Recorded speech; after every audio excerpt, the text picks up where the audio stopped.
Hi, welcome to the Israel First television program with myself, Martin Blackham, and with my wife, Nathalie Blackham. Great to be with you, and with a program that looks at Israel. We look at the news, we look at what's behind the news, we look at the biblical roots, we look at the Hebrew letters and the Hebrew background. Today, as we come to you, we have just had a one-day war, Nathalie. I think that's the expression. You know, there's the expression in Israel, the six-day war, I believe, and we've just had the one-day war, which was a brief conflict with Iran, which appears to have been finished. Although we are in constant conflict. One news media reporter described it as, or an ongoing war, or a ceasefire war, or a warfare cease. School on, school off. So parents who have to look after the kids. Parents. Yeah, it is very difficult for the people in Israel at the moment with everything going on, because although we're trying to live normally, there's always the background that any time a war could start again with Iran. Gaza, ceasefire or conflict, depending on how you look at it. Lebanon, again, a ceasefire or conflict, depending on how you look at it. So all these three. And Syria is not so good either. And so there's three fronts at least, which are on. Turkey is saying also, Jerusalem will be ours again, like during the Ottoman Empire. The Ottoman Empire, yeah. So it's like. So we are in the midst of all of this, but we are keeping you up to date with what's happening now. I was still trying to smile. That's it. Israel's Home Front Command, as Nathalie was saying schools are cancelled nationwide. Hospitals ordered to move underground. So when there is a war, it is disruptive, to say the least.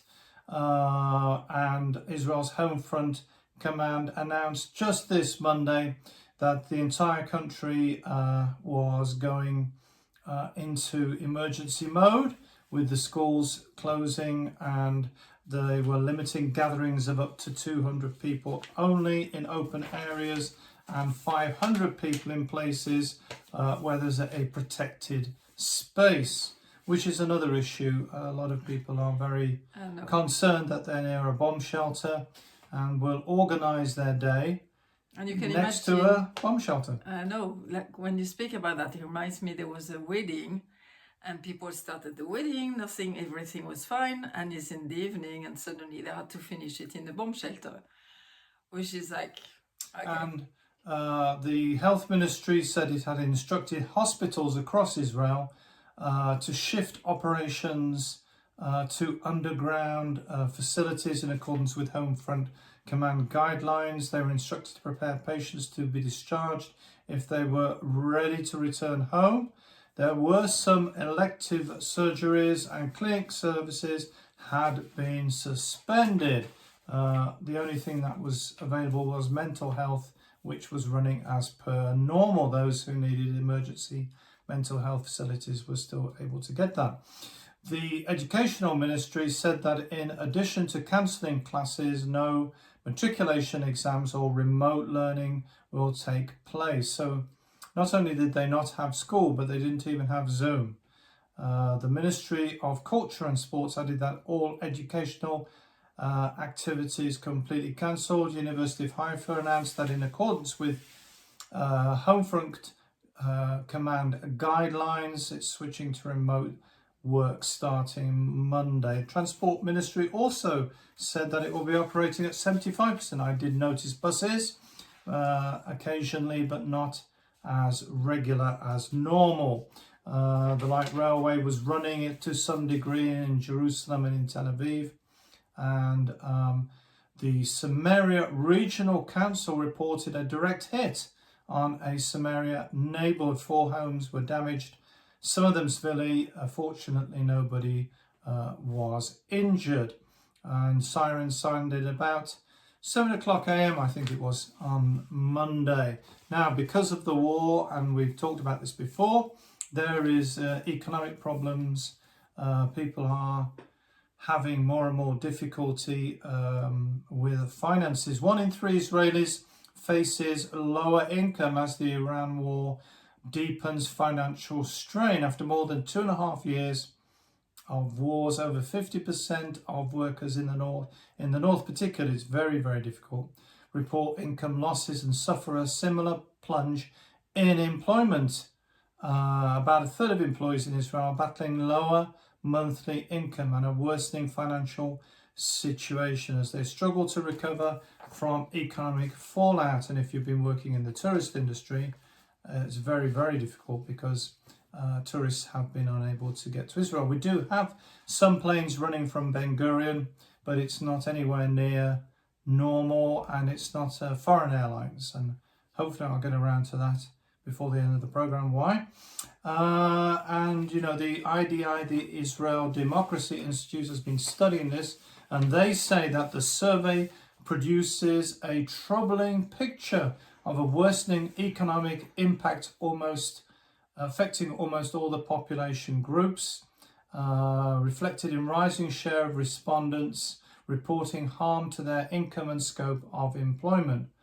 The poll conducted between April 23rd and May 10th this year found that 31% of workers salaried and self-employed are under financial strain as they contend with lower salaries or personal income from their business compared with the pre-war period. One of the interesting things, by the way, is that buildings are still going up. We're still having a lot of construction, which is a bad thing in a way because it does provide employment, although many of the workers involved are foreign workers because it's lower income jobs. It's the people in the kind of middle, higher incomes who've been affected. Self-employed as well, very, very difficult, and especially if they're in the serving in the reserves, because they have to put their business on to a hiatus whilst they're away serving in the army. Now, as I said before, the airlines have been cancelling.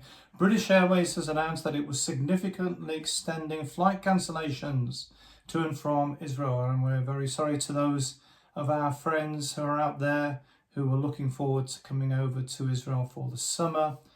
It is very difficult with foreign airlines. There are, as I said before, flights coming in, but they are restricted and there aren't so many, and it's just Israeli airlines. The British carrier had been expected to operate a limited Israeli route beginning in July, but it's not going to. It's extended all cancellations until August 1st, 2026. According to British Airways, regional security uncertainty. Well, that's putting it very mildly, what's happening due to the difficulty in reaching a stable arrangement with Iran.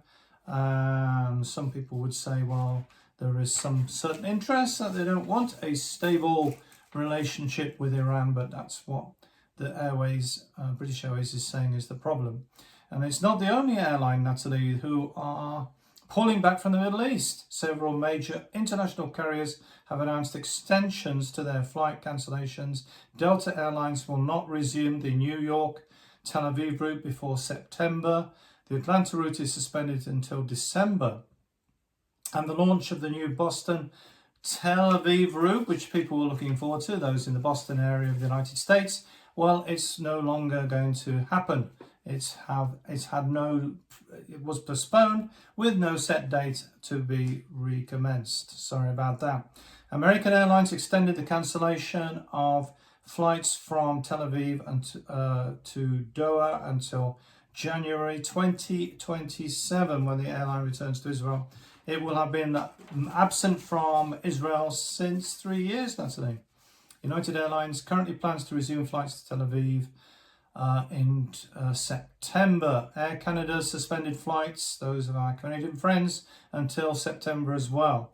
The wave of cancellations, which began with the escalation of fighting, continues to disrupt international air travel to Israel, with no clear timeline for a full return to normal operations. So very sorry about that for those who wanted to visit. It's on hold at the moment, and some people would say it's almost continuously on hold. I know. This is interesting because I read an article which was from Joshua Wonder, and it was very interesting because he was saying, for a long, long time, you always think that you will be able to come to Israel. I speak about Jewish people. And suddenly now it's like, yes, if you are making Aliyah, but if you are a tourist, you can't always come, which is very interesting because you can always think, okay, we can come, you know, we can buy something in Israel and still carry on our good life in America or somewhere else.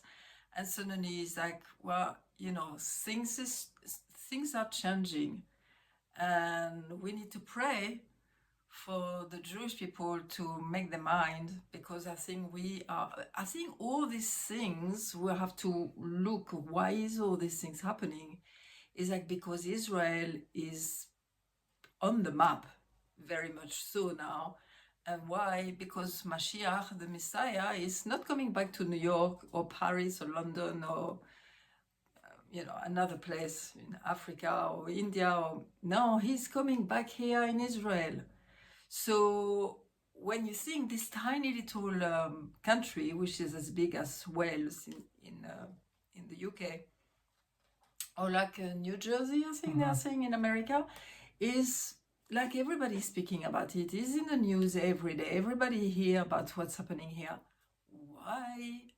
Because our good Creator is trying to tell us, well, the Messiah is coming. Time is running out, and I want you to focus on what's happening. We know many people, many Christian, not Christian, like people, even in the world, who are like, well, I never thought about Israel before, and now I think about it. And some people have dreams, and a lot of different things that are happening to people, showing that Israel is getting very important. So, and it is, because we are in the last days. Ararim Hayamim. Now we spoke about that many years, but I tell you, every day we're closer to that, and you can see like the intensity. Like even now here, you can't really plan things, and maybe you have to think, well, maybe why is it like that? Or maybe again our Creator is saying you need to concentrate a bit more also on the things above and what I'm going to do and what is important in your life than rushing, and we are always like rushing here, rushing there, but maybe he has something else to tell us, saying, hey, focus a bit on what I want you to focus on. And there's a scripture which says, look up, for your redemption is nigh, and more nigh now than ever before, as we are going through these final days. And Jerusalem is the center of the world. Exactly, which is in Ezekiel 5:5, and so people say, do you think so? Yes, it is. It is, and there's a map in near the Jerusalem City Council with the whole world and with Jerusalem in the center. And this was a map which was very prevalent in the days gone by, not now, but it's been a prevalent map for many years, and it was with Jerusalem right at the center, center of the world. So all eyes will be on Jerusalem. Now, the pressure, as Nathalie was saying, has affected many people, and it's really a hidden toll, a hidden problem in the background. Mental health treatment in Israel has surged 240%, and some would say even more than that. Demand for mental health treatment in Israel has risen massively over the past 2 years. Clalit Health Services reported, Clalit is one of the biggest health service providers, because of the psychological toll of the war and the prolonged national trauma, which, as I said at the beginning of the program, is ongoing with no signs of stopping. The state of Israel is living through ongoing trauma, and its mental health system is collapsing under the strain. Something deep has broken in Israeli society, not only the sense of security, but also of the mental resilience of many people. We talk about resilience, and many people have got to the, as they would say in England, the end of their tether. They are, the tether being, I think, used to tie a horse, and it's at the end of its tether means it's the end. It's coming The to end the of end. it. Yeah, and it's like people are very affected, but of course, by all that's happening. Because of all the uncertainty. Right. Uncertainty is what we spoke about that already. And, It's like you have the war one day, you don't know if it's going to carry on, suddenly stop, but it's still, on the back burner, and you can't plan. I mean, it's very hard to plan anything now. now, psychologists in universities in Israel, Nathalie, in the counselling services are warning that more and more students are turning up with trauma, anxiety, emotional overload, and many of them have been serving in the reserves. The reserves is when you leave school, not when you leave university. So it's from 18, and so many of them are studying at university and also doing the reserves, and they are being affected by the war. Now, Natalie, you always have an encouraging word for our friends at home. Yes. For those who are interested in Israel and the last days. And what have you got for us today? So we carry on the letters of the alphabet, the Hebrew alphabet. You remember, it's like all these letters here, beautiful. By the way, it's very interesting. I'm reading a book about Iran, the Jews of Iran, and because of all the things that's happening, and I'm discovering that Iran and Israel, obviously they had many ties before, but even the script was Aramaic a long time ago, which is very interesting, which is Aramaic also. They were writing also in the time of Ezra. Is very, very interesting. Ezra, the prophet, and Nehemiah were also very involved in Iran, very involved with the king of Iran. And the king of Iran is the one who say, come and build the temple again after the first destruction. So it's very, very interesting to read all of that. And I think as Westerners, we've been very much proud, I would say. And when you read some other thing, is very interesting. I really enjoy to read all of that because it's making me seeing that and we can see the Western world declining right now because they are not standing really on the Bible anymore. And the countries and the culture who don't stand on the Bible anymore, they just disappear. And why does Israel carry on? Because they had the 10 Commandments, because they had the Torah that God has given, and it's for every day. It's not just it's a holy book, but to know how to live. And when we stand strongly on it, you can live a better life. And again, is what God wants, and is always what He intended. And why is Israel getting more and more important? Is because the Messiah is coming back here. I don't think personally that the war is going to stop before Messiah is coming, because they can't sort out themselves. Really, the countries can't really sort themselves. And we have to turn our eyes to the Mashiach. And so the letter today is Samer. Samer means happy. Samer, and Samer is round. Sorry, I didn't take my little letters today. Is like a round. Is like a round fire, and He's supporting us.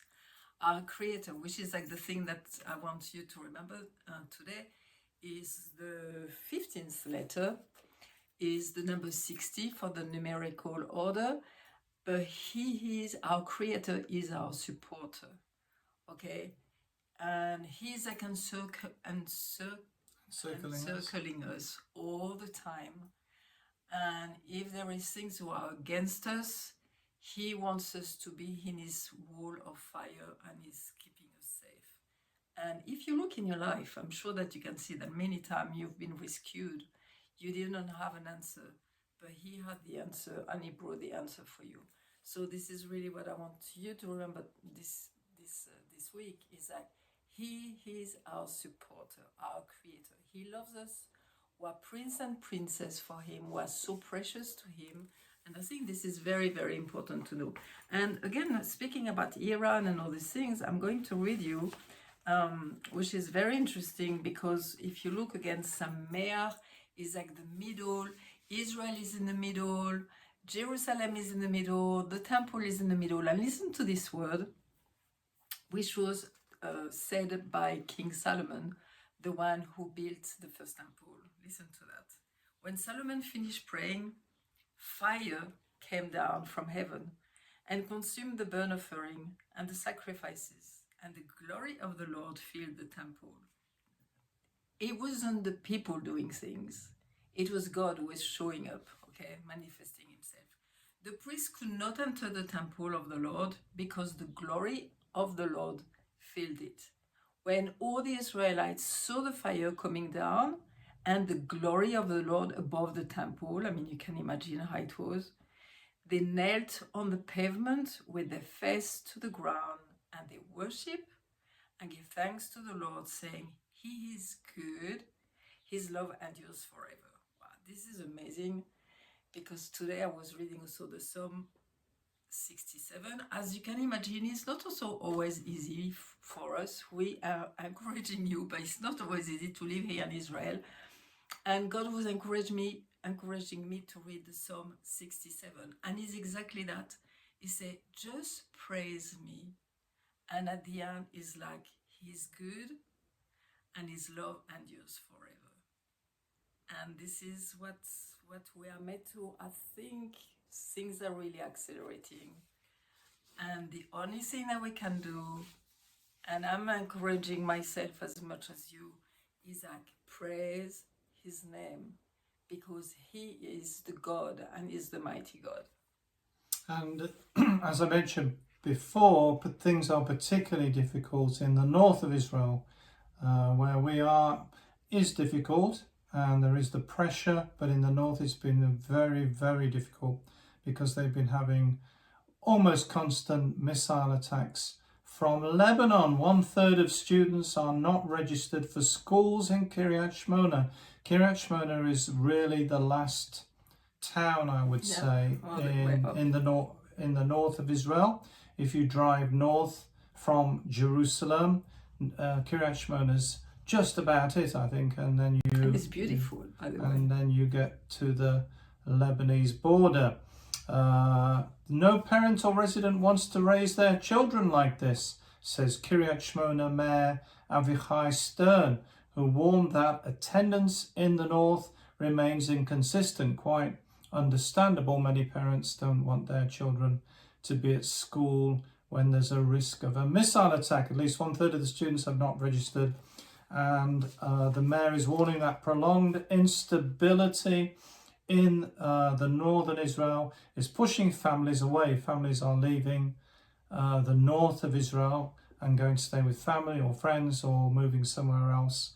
And it's increasingly difficult for the teachers, who've got smaller and smaller classrooms. Speaking to 103 FM radio, Stern said, the mayor of Kiryat Shmona, that they're missing approximately 1,000 students.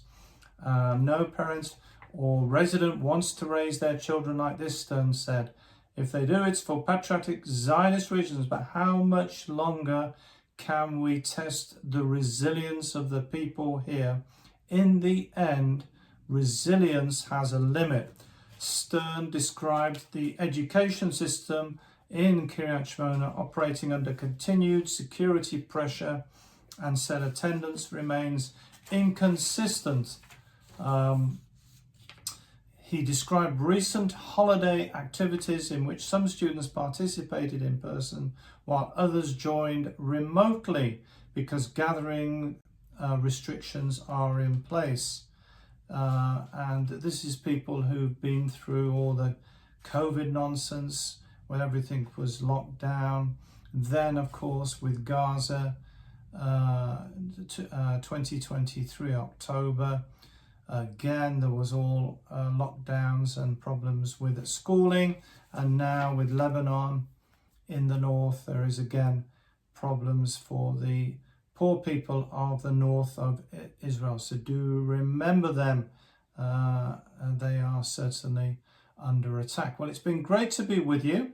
Thank you so much for joining us today. Don't forget to visit the website www.israelfirst.org.